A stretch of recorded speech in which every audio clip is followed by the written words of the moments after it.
આકાશવાણી ભુજ સ્થાનિક સમાચાર નિહલ ઠક્કર વાંચે છે।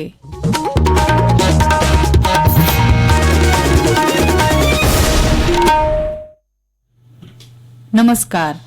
પ્રધાનમંત્રી નરેન્દ્ર મોદીની વર્ચ્યુઅલ અને મુખ્યમંત્રી ભૂપેન્દ્ર પટેલની ઉપસ્થિતિમાં આગામી 10મી ફેબ્રુઆરીના રોજ બનાસકાંઠાના ડીસા ખાતેથી રાજ્યના 33 જિલ્લાના અંદાજે 1 લાખથી વધારે આવાસનું લોકાર્પણ અને ખાતમુહૂર્ત કાર્યક્રમ યોજાવાનો છે। આ કાર્યક્રમના સમાંતરે કચ્છ જિલ્લામાં 6 સ્થળે આવાસ યોજનાના લોકાર્પણ અને ખાતમુહૂર્ત કાર્યક્રમ યોજાશે, જે અંતર્ગત કચ્છ જિલ્લાના તમામ તાલુકાઓને આવરી લેવામાં આવશે। જિલ્લામાં પદાધિકારીઓના અધ્યક્ષસ્થાને અંદાજે 1400થી વધારે આવાસનું લોકાર્પણ અને ખાતમુહૂર્ત થશે। જિલ્લામાં આ કાર્યક્રમની તૈયારીની સમીક્ષાના ભાગરૂપે જિલ્લા કલેક્ટર અમિત અરોરાના અધ્યક્ષસ્થાને બેઠક યોજાઈ હતી।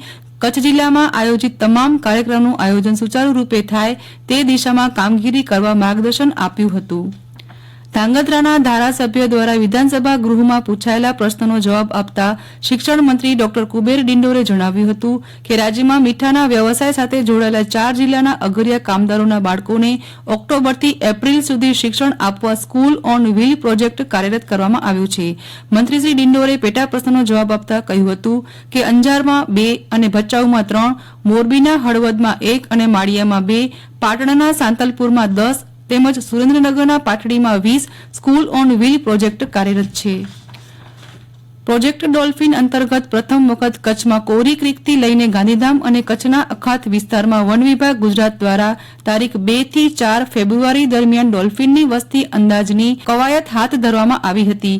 આ ગણતરી અંગે વિગતો આપતા પશ્ચિમ કચ્છના નાયબ વન સંરક્ષક યુવરાજસિંહ ઝાલાએ આ પ્રમાણે જણાવ્યું હતું।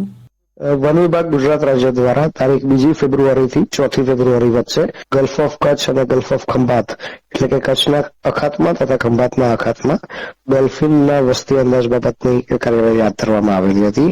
આ બાબતે કચ્છ જિલ્લાની વાત કરીએ તો કચ્છ જિલ્લામાં કોરી ક્રીકથી ગાંધીધામ સુધીના દરિયાકાંઠાના વિસ્તારોમાં 27 અલગ અલગ ટીમો બનાવીને વન વિભાગના 100 થી વધારે કર્મચારીઓ દ્વારા ડોલ્ફિન અંદાજનો કાર્યક્રમ હાથ ધરવામાં આવેલો હતો। આ અંદાજમાં પ્રસારિત થનાર આંકડાઓથી ભવિષ્યમાં ડોલ્ફિનની સુરક્ષા તથા સંવર્ધન બાબતના યોગ્ય પગલાં લેવા માટે આ આંકડા ઉપયોગી નીવડશે। આ ડોલ્ફિન અંદાજ વન વિભાગ દ્વારા પ્રથમવાર હાથ ધરવામાં આવેલ છે અને આ પ્રકારનો પહેલા કોઈ અંદાજ વન વિભાગ દ્વારા હાથ ઉપર લેવામાં આવેલ ન હતો, જેથી ભૂતકાળના કોઈ આંકડા સાથે આની કમ્પેરિઝન કરવી હાલ પૂરતી પહેલી ગણાશે।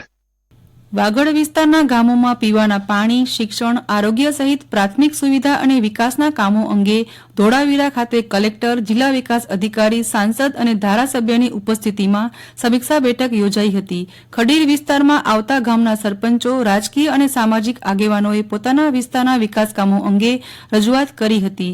લોકોએ કરેલી રજૂઆત સંદર્ભે કલેક્ટર અને પ્રતિનિધિઓએ કામો સત્વરે કરવાની ખાતરી આપી હતી। ગાંધીધામ પશ્ચિમ રેલવે અમદાવાદ મંડળ ખાતે મંડળ રેલ પ્રબંધકે મંડળના 4 રેલવે કર્મચારીઓને સુરક્ષિત ટ્રેન પરિચાલનમાં શ્રેષ્ઠ કામગીરી બદલ સન્માનિત કર્યા હતા।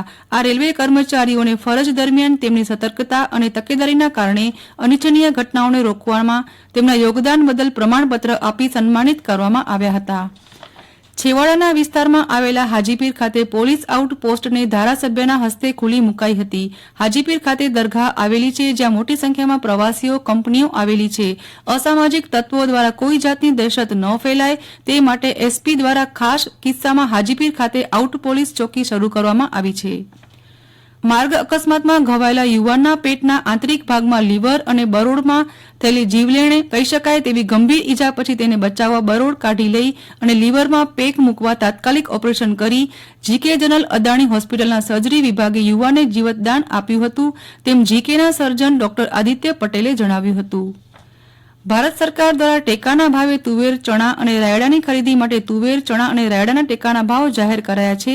તે માટે પ્રતિ ક્વિન્ટલ તુવેર 7,000 રૂપિયા, ચણા 5,440 રૂપિયા અને રાયડાના 5,650 રૂપિયા ટેકાના ભાવ જાહેર કરવામાં આવ્યો છે। તો આ સાથે સ્થાનિક સમાચાર પૂરા થયા। નમસ્કાર।